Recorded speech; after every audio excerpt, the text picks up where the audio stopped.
আরো ভয়ঙ্কর ব্যাপার হচ্ছে, একবার আমেরিকা চাঁদকে পারমাণবিক বোমা মেরে উড়িয়ে দেওয়ার পরিকল্পনা করেছিল। চাঁদ সম্পর্কে কিছু অজানা তথ্য থাকবে এই ভিডিওতে, জানতে হলে পুরো ভিডিওটি দেখবেন। চাঁদ কখনোই গোলাকার নয়, চাঁদের আকৃতি আসলে ডিমের মতো। আপনি যখন এর দিকে তাকান তখন কিন্তু এর ছোট দুই প্রান্তের কোনো একটিকে দেখতে পান। সবসময় আমরা চাঁদের পুরোটা দেখতে পাই না। আমরা যখন চাঁদের দিকে তাকাই তখন এর 59% দেখতে পাই। পৃথিবী থেকে চাঁদের বাকি 41% কখনোই দেখা যায় না।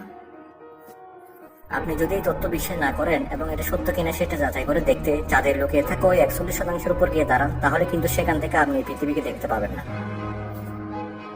ব্লু মুন হয়েছে আগ্নেয়গিরির কারণে। কাকাতুয়া আগ্নেয়গিরি থেকে অগ্নুৎপাতের পর 1883 সালে ব্লু মুন পরিবেশের জন্ম হয়েছিল বলে ধারণা করা হয়। সেই সময় অগ্নুৎপাতের ফলে বায়ুমণ্ডলে এত বেশি ধুলো ও ধোঁয়া ছড়িয়ে পড়েছিল যে মানুষ যখন পৃথিবী থেকে চাঁদের দিকে তাকিয়েছিল তখন তাকে দেখতে নীল মনে হয়েছিল। আর এই থেকেই তৈরি হয়েছে once in a blue moon কথাটি। বিরল কোনো ঘটনা বলতে এই বাক্যটি ব্যবহার করা হয়। চাঁদকে উড়িয়ে দেওয়ার পরিকল্পনা। যুক্তরাষ্ট্র একবার সত্যি সত্যি চাঁদের উপর পারমাণবিক বোমার বিস্ফোরণের কথা চিন্তা করেছিল। উদ্দেশ্য ছিল এর মাধ্যমে যুক্তরাষ্ট্রের সামরিক শক্তি প্রদর্শন করা, বিশেষ করে রাশিয়াকে ভয় দেখানো।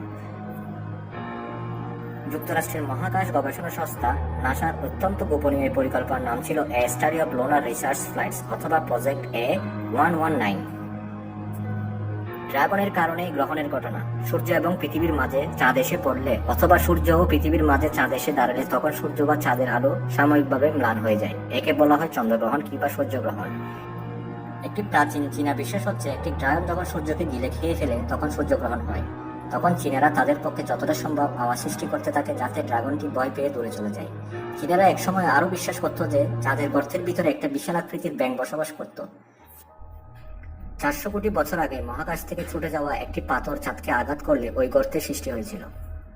চাঁদের কারণে পৃথিবীর গতি ধীর হয়। চাঁদ যখন পৃথিবীর সবচেয়ে কাছে চলে আসে তখন